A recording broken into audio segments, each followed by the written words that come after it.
Section 3.1, polynomial functions and their graphs. So you should know what a polynomial is. Polynomials have variables, one variable. For these, it's going to be basically x. They have exponents.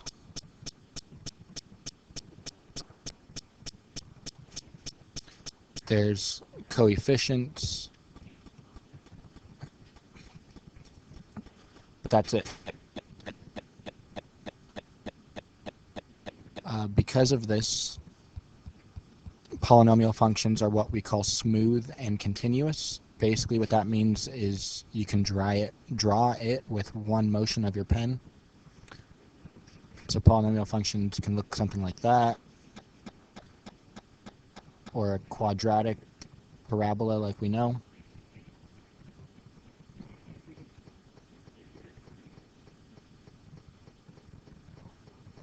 So if you know cubic functions and quadratic functions, that will help you a lot with the rest of the polynomial functions, no matter what their degree. Degree is just the largest exponent, but that tells you a lot about the graph.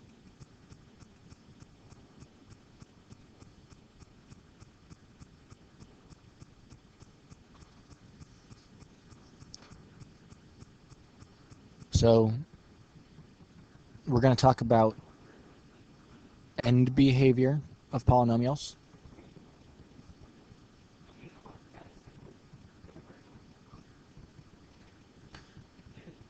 There's only a couple things that you need to be aware of with it. You need to know the degree of the polynomial function, and you need to know the leading coefficient.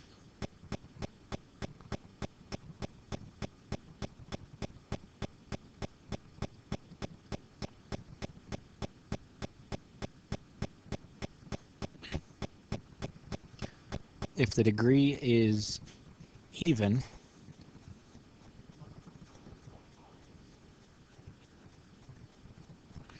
and the leading coefficient is positive, even like an x squared, positive, you know both ends are pointed up. If the degree is even, but the leading coefficient's negative, just think of a quadratic, a parabola, negative, both ends will be pointed down. The left side's down, the right side's down. If the degree is odd, but the leading coefficient's positive, this is why I said it's important that you know a cubic function. If it's positive, it goes up and to the right. So you have left side down, right side up. And if the degree is odd, but the leading coefficient's negative, it would just be the reverse. The left side's up, the right side's down.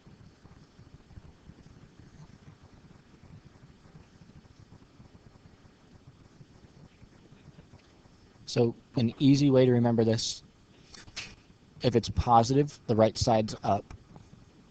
If it's negative, the right side is down.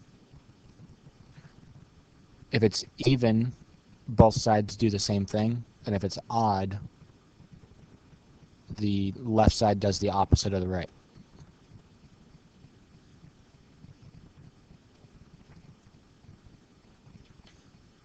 Now, I want to use some notation for this. The right side up, the way that you can actually say that in math is that y goes to infinity as x goes to infinity.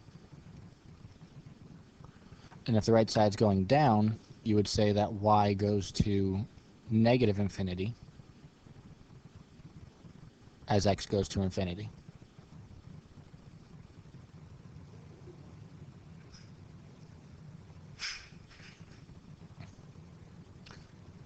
And then you could talk about the left side of the graph also.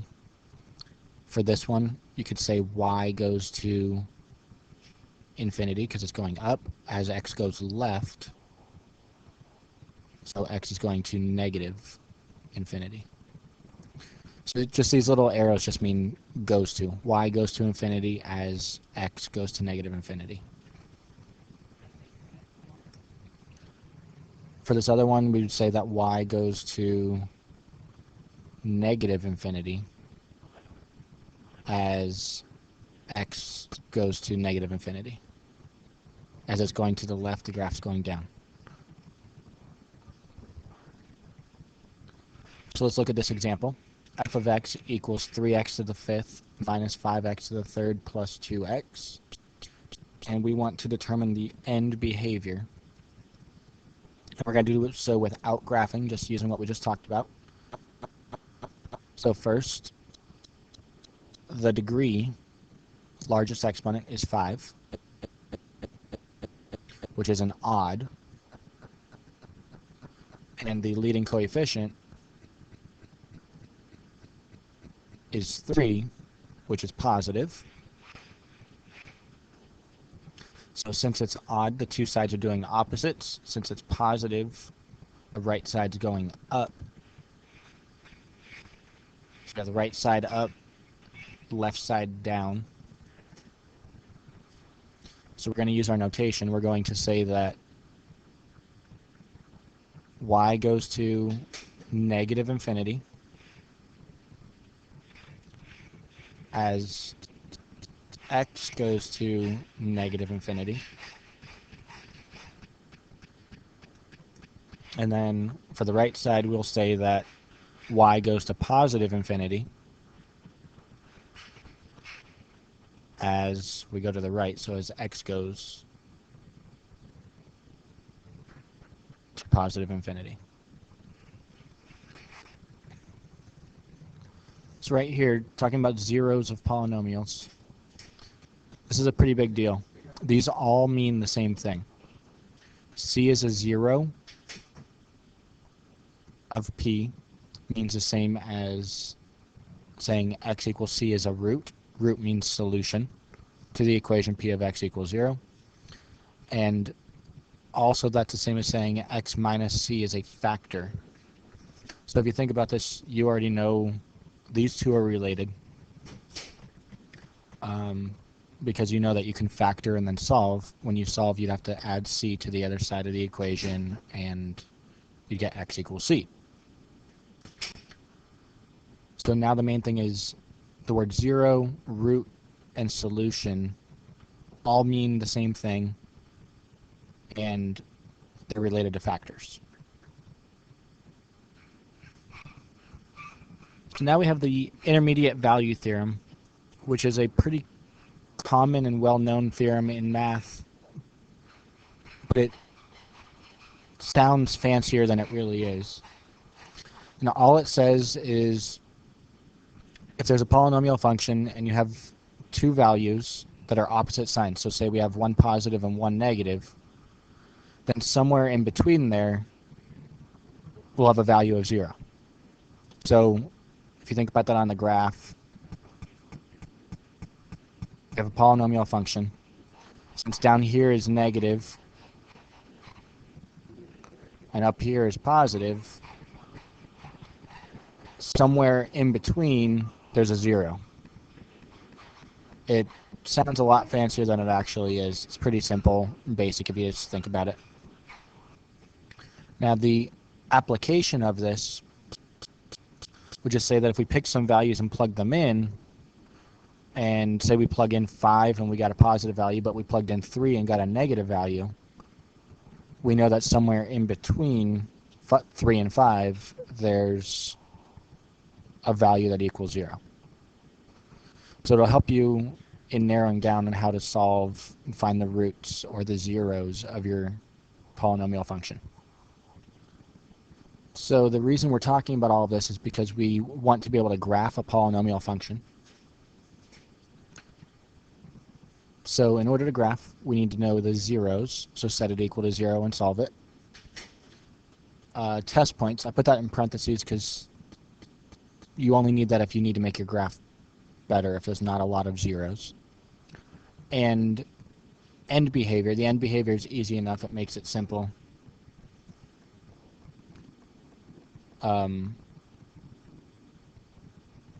Then finally just connect all the dots, draw the graph.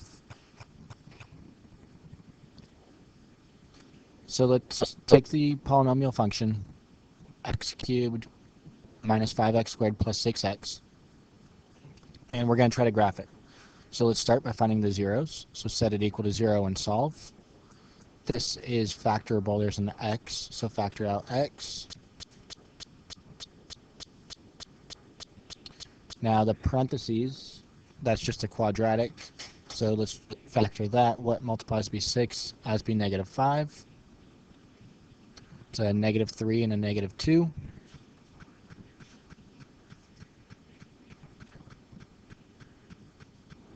So we get 3 zeros, 3 solutions, or roots. X equals 0. X minus 3 equals 0, which means x equals 3 is our solution. And x minus 2 equals 0, so x equals 2 is our root, or 0, or solution. So we start by plotting all those points. 0, 2, and 3. From there, we know that this is a cubic, so it's an odd degree, and it's positive. Since it's odd and positive, that means right side up and left side down. So the left side's going down, the right side's going up. And if you do some test points, you could plug in 1 or whatever. But we know the left side's going down. Has to go through these points. And the right side goes up. So using test points like plugging in 1 or maybe plugging in 2.5, we just make this graph be a little bit more precise so we know how high up this peak goes and how low this goes down here. And speaking of the highest point and lowest point, those are called local extremes, or local minimums and maximums. We talked about that in chapter 2 already. Now for this example, we're going to factor by grouping. So from the first part, we can factor out x squared, be x minus 2. Here we can factor out a negative 4, so that would become x minus 2. So x squared minus 4 and x minus 2 are our factors. So we get x equals plus or minus 2 from here, and x equals 2 right here. So we actually got x equals positive 2 twice. X equals negative 2, we got that one time. This is called a multiplicity when we got x equals 2 twice. What that actually means is it's going to bounce off the graph right there. It's not going to go through the x-axis, it's going to bounce off and turn around. Our end behavior, we do have right side up and left side down. And it's going to turn around on that point. Now, also the last thing to talk about is the number of extreme values. We can also call them humps.